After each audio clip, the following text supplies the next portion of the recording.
Imagine you're living in a country with a powerful government agency on a mission to protect your health and the health of the environment. A team of experts working tirelessly to ensure that the air you breathe is clean, the water you drink is safe, and the land you live on is protected. Now, imagine the head of that agency says that their work is bureaucratic red tape. What if they're actively working to dismantle the very protections you thought you were given? All in the name of deregulation and energy production. This is not a dystopian novel. This is happening right now with the US EPA. That's what we're talking about today on EnvironMental with Dandelion.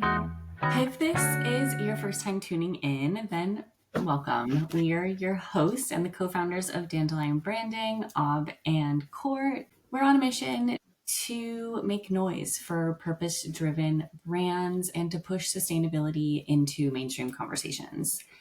We do that by telling sustainability stories that you might have missed on this podcast, EnvironMental with Dandelion. And we help grow climate-conscious brands, and we help them to tell their sustainability stories better. Before we jump in, I just want to remind you that a lot of the algorithms out there devalue and hide conversations around sustainability. And as a business entity, we refuse to censor ourselves or fall prey to the green hush. So we need your help to make sure that these stories are told and to get out there. So please, please, please spread the love by liking this episode, subscribing to our channel, and sharing this podcast with your eco-curious friends. So let's jump into it. Let's give us some fast good news. All right, here is some good news before we jump in. We got to start with the good before we get into the intense terrible. Yeah, we're going to start with some good things that happened in the sustainability world this month. In September, the European Parliament was taking steps to reduce food and textiles waste across the EU using food reduction targets that every country does have to set their own rules themselves to ensure that the economic operators have a role in preventing food waste and donating unsold food. Also, producers that make textiles available, regardless of whether or not themselves are located in the European Union, they have to cover the cost of collecting, sorting, and recycling. We're a little bit late to the party on this one, but there has been a crackdown on major bev companies' labeling practices in the EU as well. The European Commission announced in May 2025 that Coca-Cola has to remove or modify several recycling claims on its packaging. So basically, their packaging is considered misleading because it says things like 100% recyclable, and it has these like green leaf designs on it, but the bottle caps aren't recyclable, and seeing a green leaf basically misleads customers into choosing virgin plastic packaging. So this is basically just a huge fight against greenwashing. I want to have another shout out here because Client Earth was involved and is actually still involved. They are actively working on cracking down on Nestle. And you can fill out their form and send an email to the CEO right now and just go check out that resources document in our show notes. Just as a callback, I am highlighting the fight on this one because it is no secret whatsoever that eco-anxiety is at an all-time high around the world. A study came out on younger generations saying that 4 out of 5 kids under 12 in the UK are experiencing eco-anxiety. This is in good news, not because that's good news, but because it means that younger generations are not ignoring climate change like generations above us, basically. Companies and activist groups are popping up all over the world and infusing the fight with new, really important voices. There's an article in The Guardian that shares a lot of firsthand stories, and it was really inspiring to read the optimism, the fights, and the community groups that are coming from them. So it's great. So yay, that's your good news. And Courtney's going to give an update on the Greenpeace versus Energy Transfer anti-SLAPP lawsuit. Oh boy, okay. This is an interesting one, and we've got some big updates, but also in the grand scheme, approximately no updates, really. As court cases do. So, all right, but we'll take a little step back and give just a little reminder about what the situation is. Yeah. So in the US, there was a case in North Dakota where the company Energy Transfer won a court case against Greenpeace International. They won with a jury trial, and essentially Greenpeace International owed them $660 million for defamation. That's an insane number. So, it's the same number. I wonder where it came from. Right? That's a good question, right? I wonder if they were like, let's do 666, and somebody was like, no. Fine theory. Let's go with that theory. So in May of 2025, just a couple months ago, my goodness, time has flown by. Greenpeace asked that the court revisit this evidence because it turns out that was actually kind of insufficient in terms of actually proving defamation. There has not yet been a response from that court, so we'll wait and see kind of how that plays out. But in the meanwhile, in July, an international case was brought by Greenpeace against Energy Transfer, claiming that the lawsuit from Energy Transfer was actually abusive SLAPP cases. This term means strategic lawsuit against public participation. This is Greenpeace is essentially saying they're just trying to stop us from protesting or from speaking out about this topic. Energy Transfer then filed a motion for an anti-suit injunction in July, requesting that the court prohibit Greenpeace from proceeding with any legal action. The term anti-suit injunction is a court order that prevents a party from starting legal proceedings in another jurisdiction, because there was stuff happening in North Dakota, but then there were also court cases that were being opened up in the Netherlands, in Amsterdam, right? So these two battles are sort of bubbling. All right, but the main update here is that Greenpeace did file a motion in Amsterdam before the North Dakota jury trial even started. As soon as they received information around this defamation case, that's when they were like, okay, we need to bring this internationally. We need to bring on our big friends to help us with this SLAPP case, essentially. In a previous episode, we spoke at length about this situation, and we talked about how governments in general are using situations like this to remove rights to free speech. And we think that it's a scary precedent that's being started here. So definitely check out the main episode where we break down this case. But I think that for today, our kind of main takeaway is Energy Transfer is still under the impression that Greenpeace shouldn't be able to file any further lawsuits. They think, oh, we won that defamation suit, you need to stop. But Greenpeace International will not. Thankfully, the courts in North Dakota also agreed that Greenpeace International does not have to stop their international lawsuits. So that is an exciting update, that court case will continue, right? We'll see what happens. Yeah, it was in September, the court in North Dakota was like, yeah, no, they're allowed to sue you back. Right, because essentially at no point did Energy Transfer ever really prove that any of the claims that Greenpeace had made were false, were truly incorrect, and done intentionally. If they had proved that, that doesn't mean that Greenpeace couldn't sue them back for anti-SLAPP.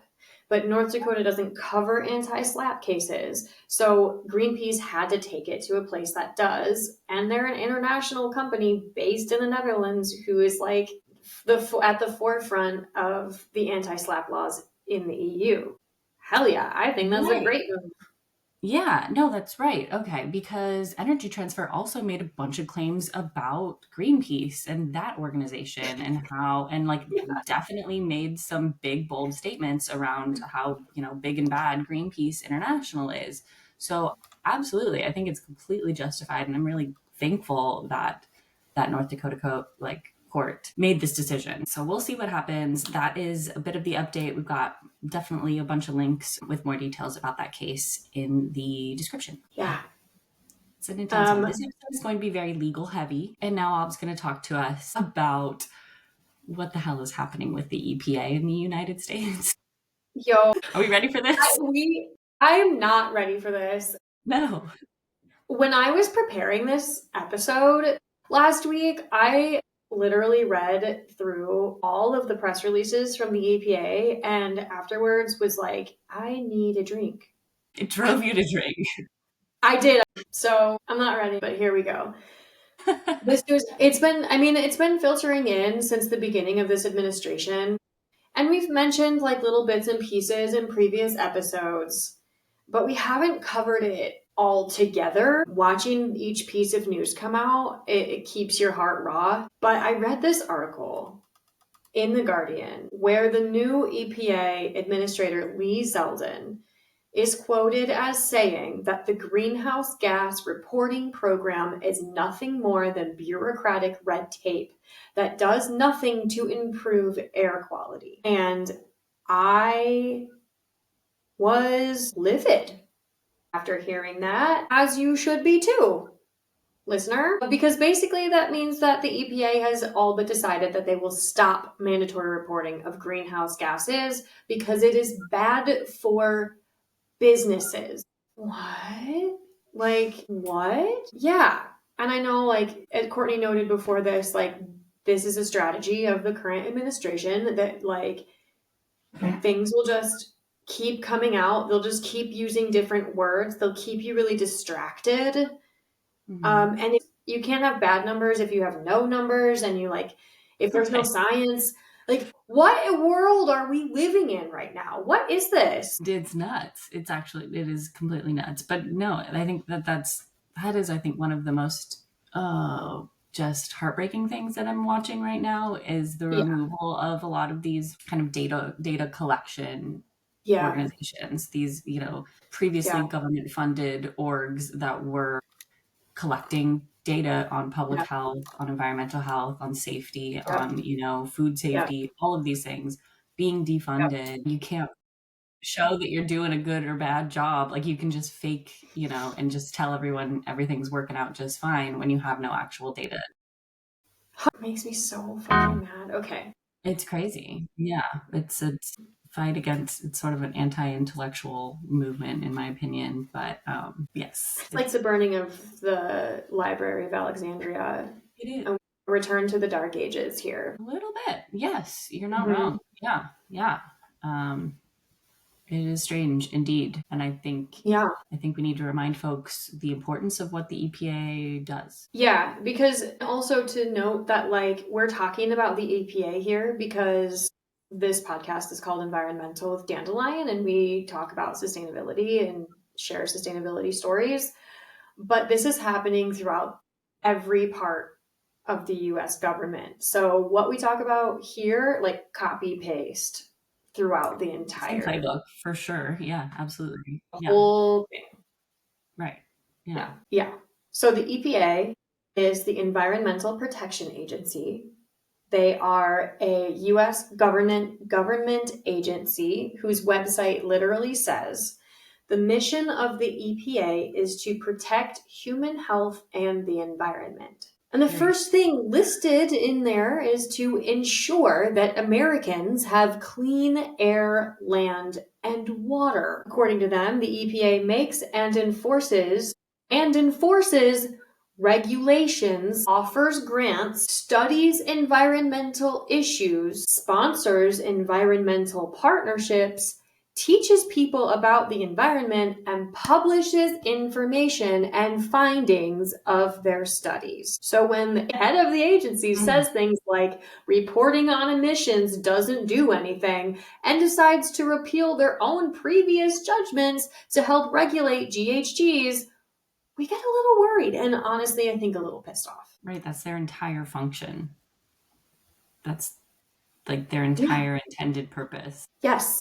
So, Courtney, who is this clown? Oh, boy. Who is Lee Zeldin? Mr. Z. Let's see. LeeZee. LeeZee. LeeZee. All right. Shout out Wikipedia, because we got a lot of this information from Wikipedia, and I will. Yes, I'm a supporter of Wikipedia. Same. I think it is a democratic platform for the most part. It's also like weirdly hard to get information on there, and if it's not accurate and backed up by like lots of sources, it will get automatically removed.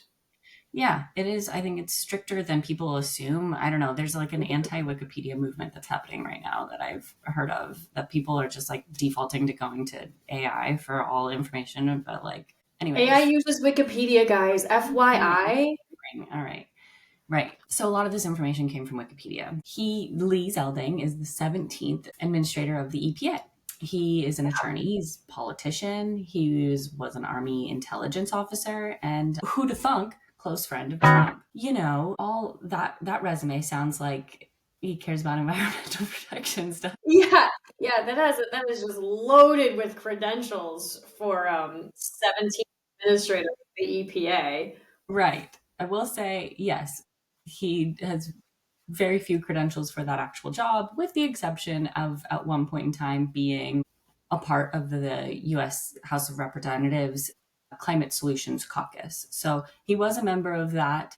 And during his tenure in that caucus, he mostly just voted down any environmental legislation. So that was his role that he played in that caucus. Yeah. So that's cool. And if that's any indication of how he'll run the EPA, as we can already kind of see, we kind of know where this is headed. So, you know, but to dive deeper into some of his other political opinions, just so we really know who we're dealing with, he, you know, voted against marriage equality, voted against Common Core education throughout the US, not a supporter of the DREAM Act.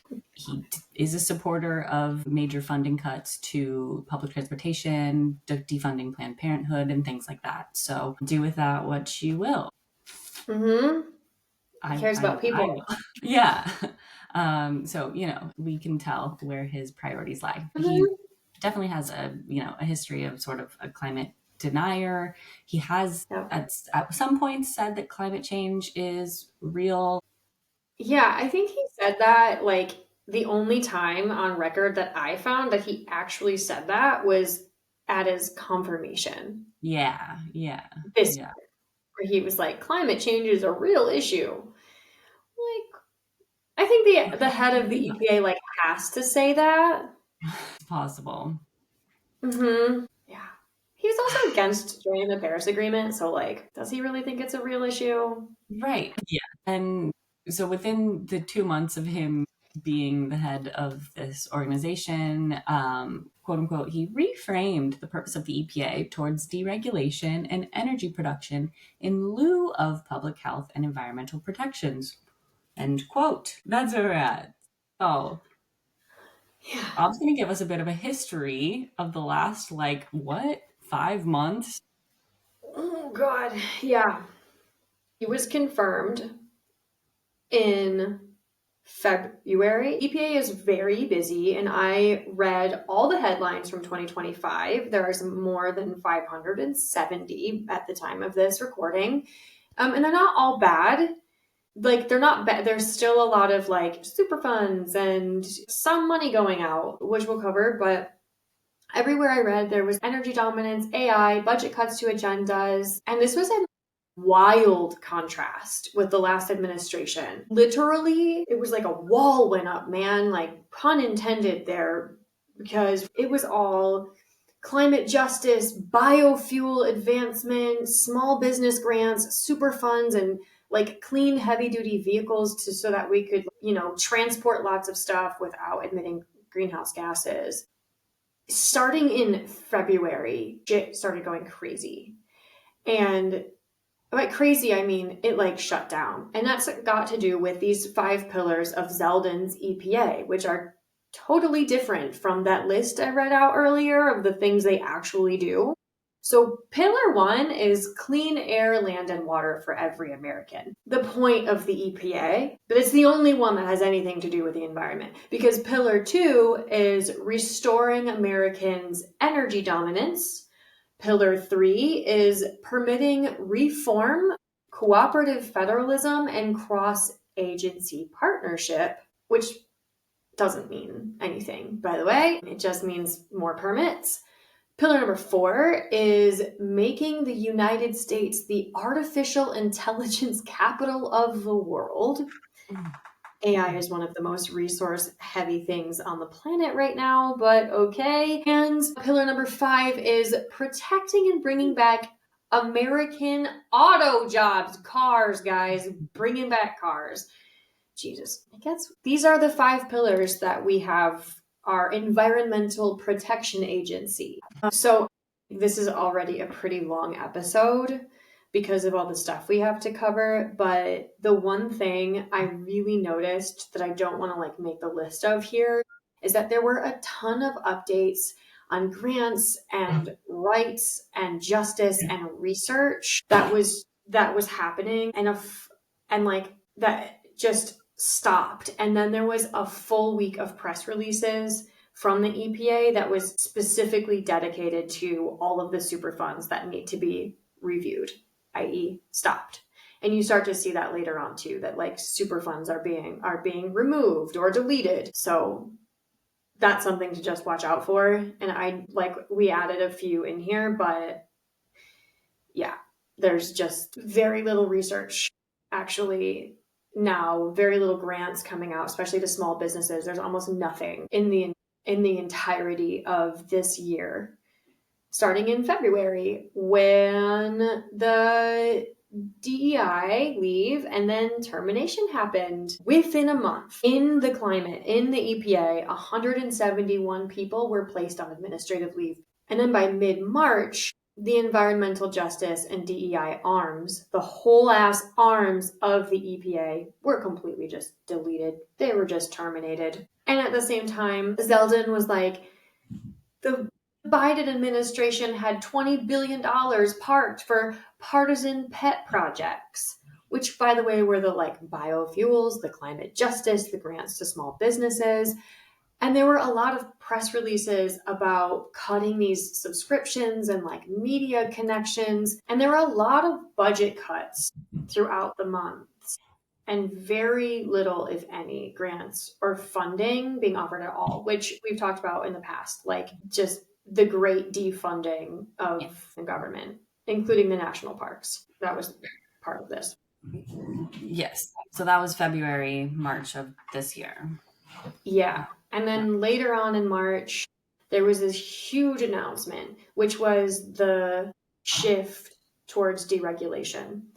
And I mean, he literally touted it as the largest deregulation in American history, and he damn well might be right. Most of the decisions in the rest of this episode came out of this, and I'm going to say that the next several years will always go back to this 31-point plan that was released in March. This shit came together so fast. This was just what we're going to do? Cut it all out. He literally said, "Today is the greatest day of deregulation our nation has seen. We are driving a dagger straight into the heart of the climate change religion." The climate change religion. "To drive down cost for living for American families, unleash American energy, bring auto jobs back to the U.S., and more." Love that, and more. I know, you love a good and more. Mm-hmm. Yeah, some of the highlights here are unleashing American energy, where the plan is to reconsider regulation on everything from oil and gas to mercury to mandatory reporting of GHGs. They want to lower the cost of living for American families. Great. But he's doing this by reconsidering electric vehicle mandates, terminating environmental justice and DEI, and reconsidering a lot of the safety regulations for air and manufacturing. I see approximately zero connection between any of those points and lowering the cost of living.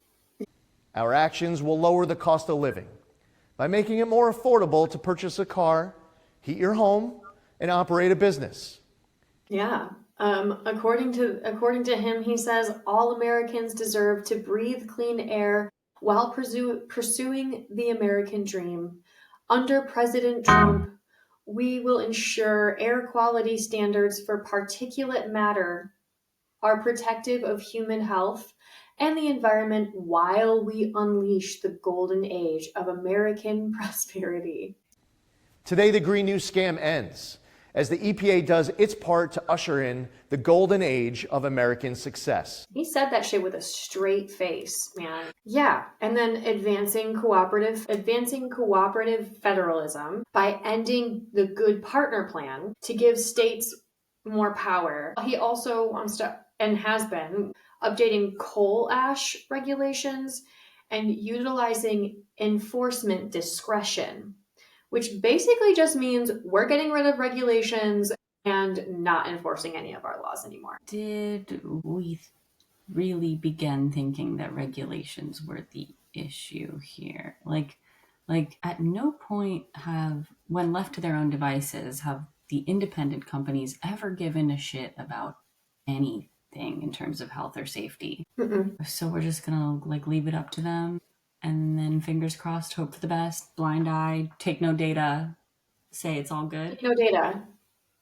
Take no data. Yeah. I don't see any health or based or climate change issue language in that at all. There's no, pillar one just doesn't actually exist. It's the thing we're hiding behind to do all of these. It's also subjective. The term clean, what does that mean? Yeah. And not to mention, we're talking, he's getting rid of environmental justice. He's getting rid of DEI. That is gone. Making more flexible regulations for manufacturing. Oil and gas regulations are being changed. Coal ash is being changed. We know that there are environments that are more sensitive and that there are groups of people that are much more sensitive. Poor communities and Black communities are way more affected by climate change and issues around clean air and water pollution than any other group of people in the country. And he's just going DEI doesn't matter. We don't care about justice. And also clean air, but only not for everybody. We just won't report on it. It's fine. We'll just tell you it's clean and you accept it. We'll just tell you that it's clean. And then, so this is kind of petty and really but really annoyed me, is throughout the year, there were these praise all around press releases, which was just quotes from random people who benefit from these policies just in a list. Oh, so they're just publicizing their positive reviews from interview companies that are we love this. Yes, exactly. And they come out once a month with praise all around. And it's mostly just people being Lee Zeldin's such a cool dude. He's so cute. He's so cute. I believe in him. And it's are you kidding me? Just a puff pieces about him personally. Literally, yeah. It's fascinating. They're all over the place. Oh, man. But that's only March. We're only at March. In April, they started talking about clean coal again. Didn't they stop that in 2017? Yeah, if I remember right, that was Republicans were really against clean coal because it had the word clean in it, I think, or something. If I remember right, it was problematic, but okay. I mean, it is problematic. Yes. It's problematic. They are openly reconsidering a ton of actions and regulations by previous administrations just because they want to bring coal back. Because their platform here is that the cost of energy is why the cost of living is too high. And the problem is electric vehicles and renewable energy. So coal is the answer because coal is domestic energy. But I'm kind of wondering what they think wind is and solar. Is that not domestic? Doesn't everybody not know that energy companies are choosing to set the cost for renewable energy issue? Do they not know? And also raking in rampant profits. So much money because their consumers are making energy and paying for it back. But the problem is that, according to the new EPA is that we're not using enough coal. So those regulations are going to go away. That was April. 3 months into this administration. But I think he went on vacation in May because there wasn't a ton of sweeping changes being announced. He was kind of quiet. Like things were happening. Like the EPA was operational, but LeeZee was kind of like chilling. Yeah, okay, let's pop into June. All right, okay. LeeZee went on a little trip. He went to Alaska in June. And instead of focusing on protecting sensitive spaces, he was like, whoa, this place has got untapped potential, limitless potential to bring power to America, to the American comeback. Okay. Yeah, this American comeback thing is like his version of Make America Great Again. Yeah. It's all about Where power. are we coming back from? Where are we going? I don't know. But yeah, that is scary. When we look at like pristine, untouched nature that has previously been protected and think of it only about the economic return we could receive when exploiting it, I have a problem with that personally. Yeah. Reminder, this is the head administrator of the EPA. Right. Yes. So after that trip is when, there were more serious talks about repealing greenhouse gas emission standards for power plants and the mercury and air toxic standards, METs for short, in order to save money and to get more domestic energy here. Oh yeah. And they started putting like money towards reducing lead in school drinking water. Okay. I mean, I guess that's good or something. Yeah.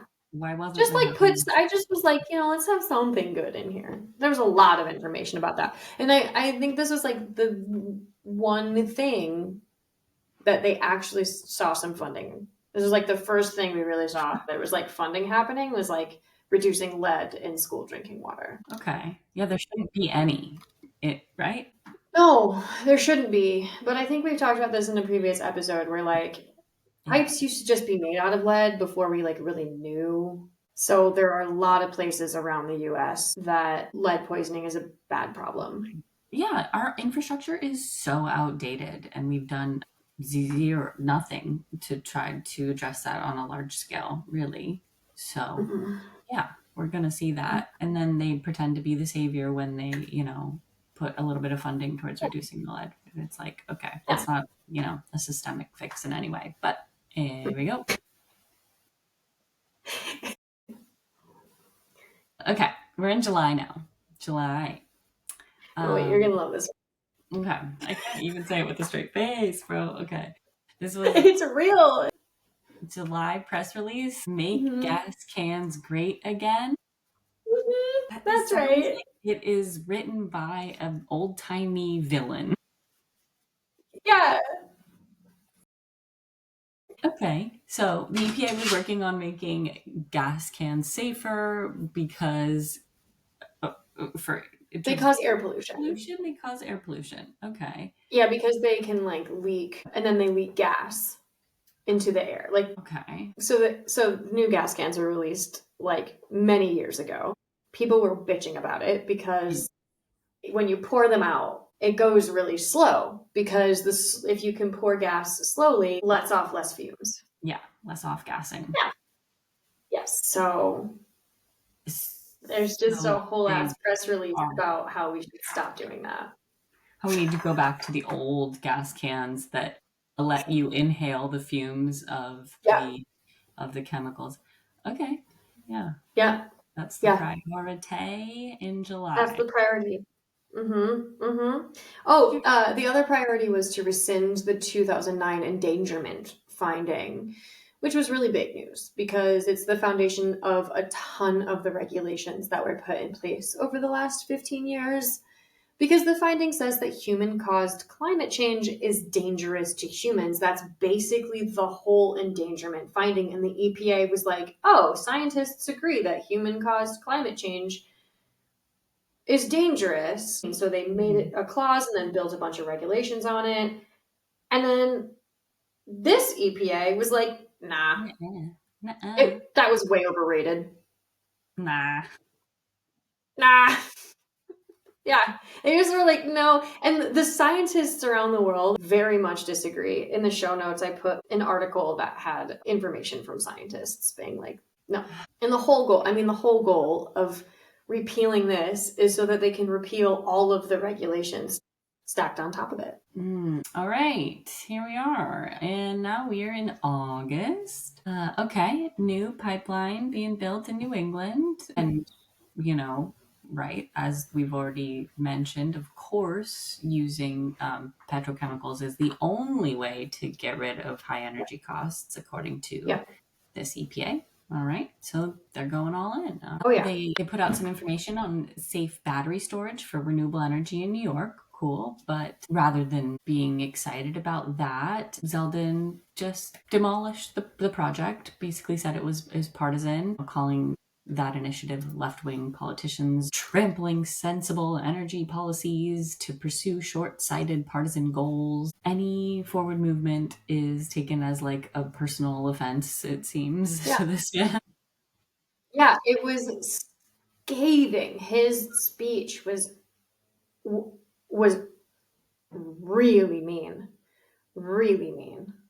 New York figured out how to do big energy storage. That's battery storage from solar. Super cool. No. Yeah. It's called it short-sighted. Okay, but coal.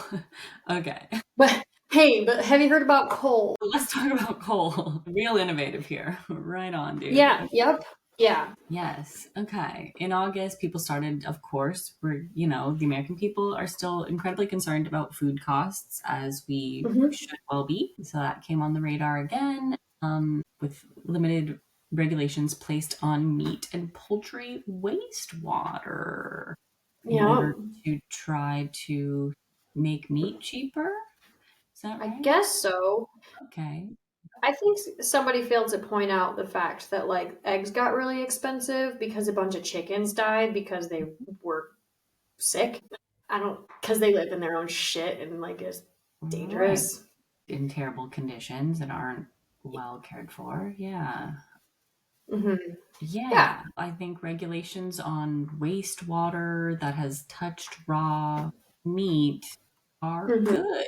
Right? When that sort of stuff gets mixed in with other, anything else, that's how we see like listeria, that's how we see E. coli, all of this craziness and other down the food chain, all over, right? Yeah. I don't want to drink water that's touched raw meat. Well, you don't have a choice because because there's no new big regulations on that. So we're drinking meat water. You're drinking chicken shit water. And so then this next one, hold on. After the chicken shit water announcement, there's the Make America Healthy Again announcement. Certainly. Big news in the world these days. Yeah. Because remember, we're really into like cross-agency pollination. It's one of the pillars of this EPA. So he got together with Human Services and the FDA to make America healthy again. But it's more deregulation in food and health and research standards. They're saying that they want to make access to things direct consumer health more accessible. Hey, so all you sustainable brands out there that are making claims, you could probably just do that now. Don't do that. I'm just kidding.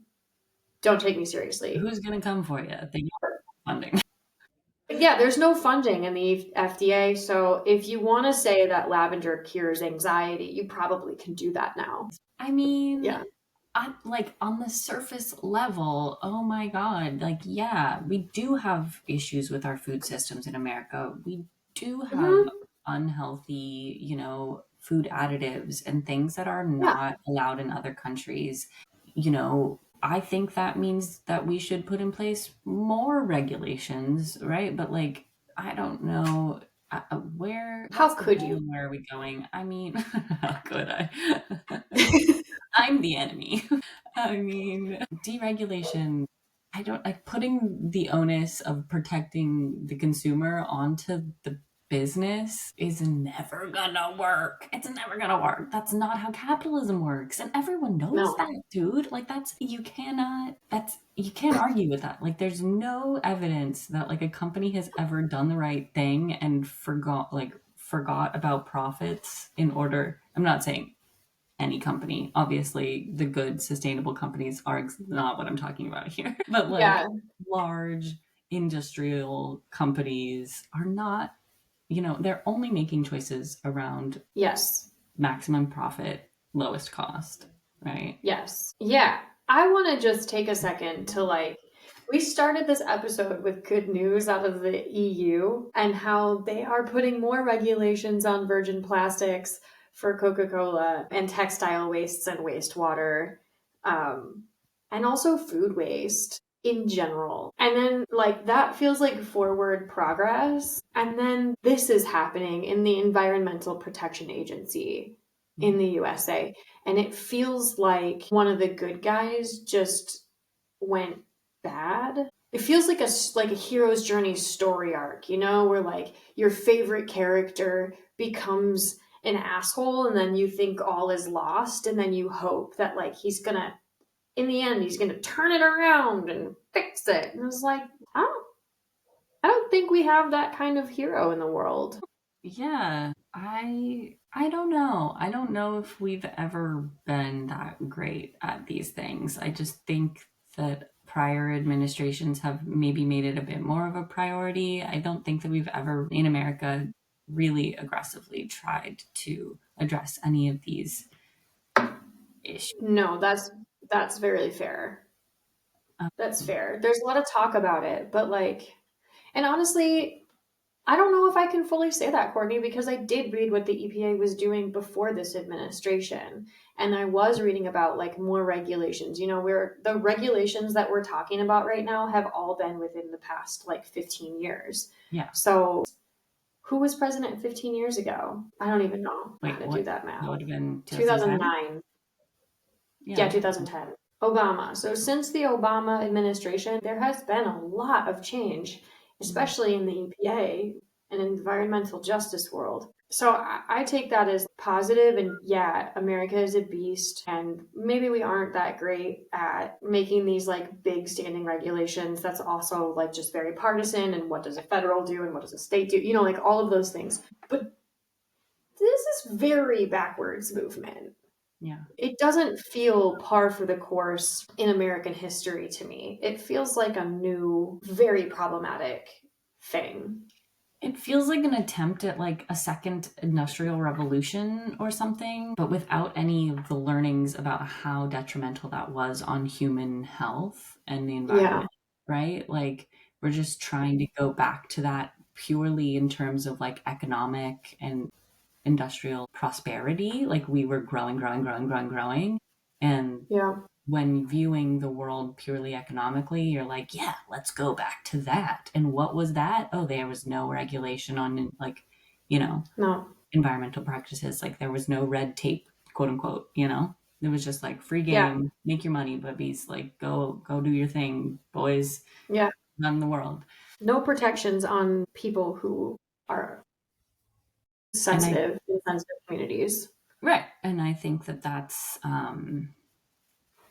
the saddest part to me, is that we're operating we the only way that American can prosper again is by going back to this other time, without recognizing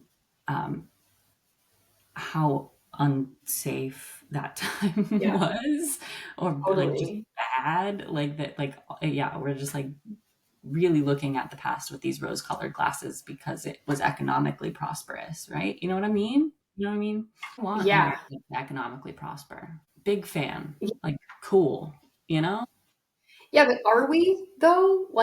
Is America? No, exactly. Right. No, but a lot of these changes I think are done with the goal of if we just remove these limitations, then these companies will prosper and trickle down economics will work, or whatever. Trickle down economics has never fucking worked. No, and it never will. Not one time. No, but I think that that's still the brainwave that we're on here a bit. Yeah.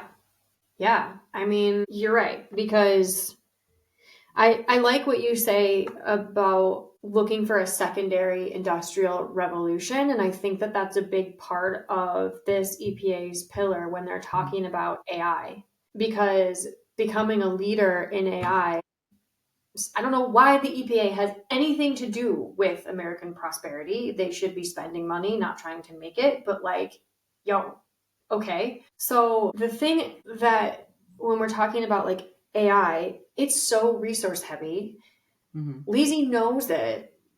So he's streamlining the permitting of air and water regulations, specifically around AI builds. They're reforming what permitting looks like around air pollution and water pollution because they want to build more AI. And he said, for years, the Clean Air Act permitting has been an obstacle to innovation and growth. And he said that because you need permits before you start construction on something. So basically, the EPA is in a race to AI, and protecting the air before building construction is in the way of the United States winning that race. Goodness gracious, how I deeply disagree with almost all of this sentiment of the city. Yeah, it doesn't make any sense. And then to tie it all the way back to the beginning, it's like when he said that it's bureaucratic red tape, it was for an announcement that the greenhouse gas reporting program would be ended. When I wrote these notes, it made me so mad. This is what I wrote was, this announcement is the longest and reads like Zeldin and the president are God's gift to the funking planet and essentially blaming the EPA for high cost of living. And here's the deal, is that when they announced removing the reporting program, what they tell you that it's going to save up to $2.4 billion. But what they don't tell you is that there's only 8,000 faculties that are affected here, which they also make it sound like are these like small businesses, and that's even a lot of businesses. That's not a lot of businesses, guys. Probably. But actually, these people, yeah, it's like they're power plants, oil and gas facilities, chemical plants, landfills, and waste treatment centers. What? Literally, this whole announcement that started this whole episode focus is that he basically came out and said, I'm going to save small business America from regulations. But what he actually meant was, I'm going to remove the need to tell the American public and the world how much greenhouse gas we emit from oil and gas and chemical plants. That's what we're doing now. Yep. Just completely ignoring any potential issue while also pushing so heavily into AI. Yeah. And we're already seeing the effects of that. Like, that is actually something in terms of the AI processing centers and stuff like that. Yeah. That does have an immediate impact that is already being felt by the surrounding communities in terms of their access to water. You know, of course, these things are built in not wealthy areas, right? Because they are like loud. You can like feel them, you know, when you get like close to like an energy plant or something, you can kind of like, I don't know the science behind that, but I mean, there are waves, and those waves are EMFs, physical things, right? Yeah, right. It's like, there is a frequency of all of that computer processing. You know what I mean? I'm not. I mean, you know what Yes, I'm laughing.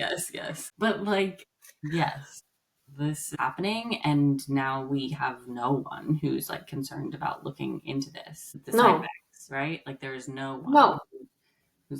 So we're in a pretty dangerous time, in my opinion.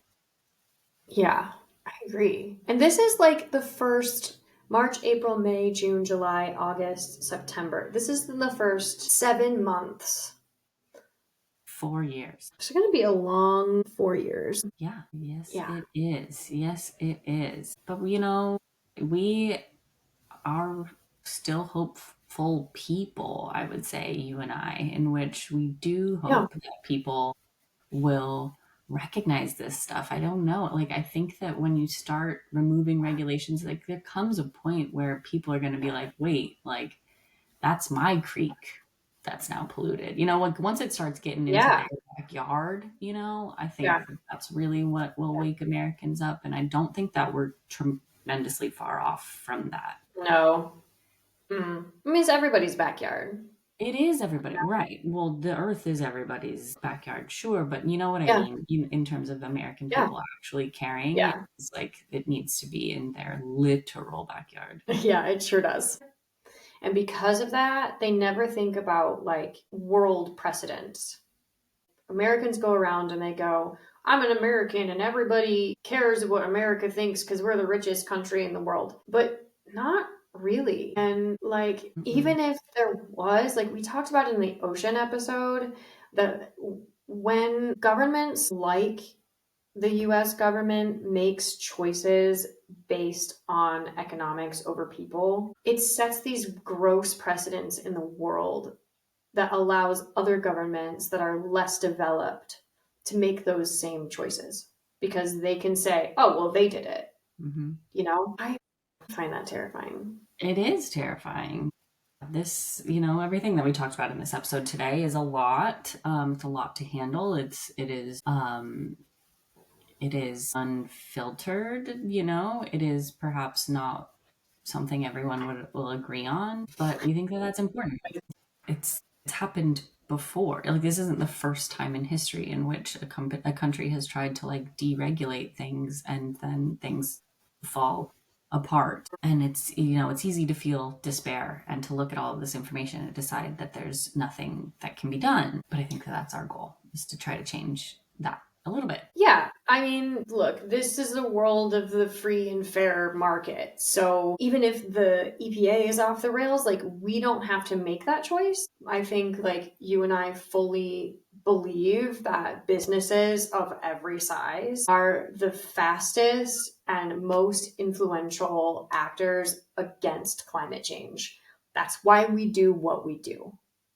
Like that's why Dandelion exists. We work with sustainable brands and we tell sustainability stories and we share inspiring stories from business owners who are making impacts in the climate change world. And we really think that like regardless of what a government is saying, we have the power to make those changes.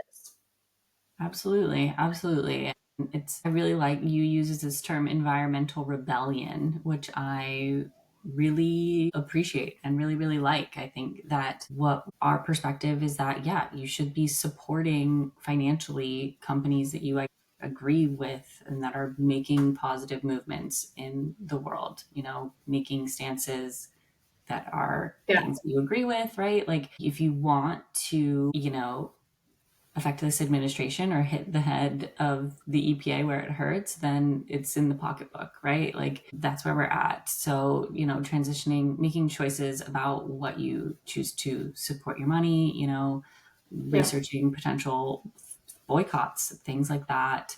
Transitioning your life to utilizing more renewable energy, to just, you know, moving away from purchasing things without a care, right? Because it does matter. Where you put your money, I think, is probably the one thing that we have like power over, personal power. Absolutely. I mean, if you really want to get in under the EPA skin right now, just support renewable energy. Seriously, like their whole plan is coal and oil and gas and natural resources. It's weird, but it's true. And it's all over their press releases very openly. So, if you're into renewable energy, you're already doing the most. Thank you so much for being here. Don't forget to spend those 2 seconds hitting that like button. And don't forget to send this one over to your most eco-curious friend. And we will see you next time. Bye.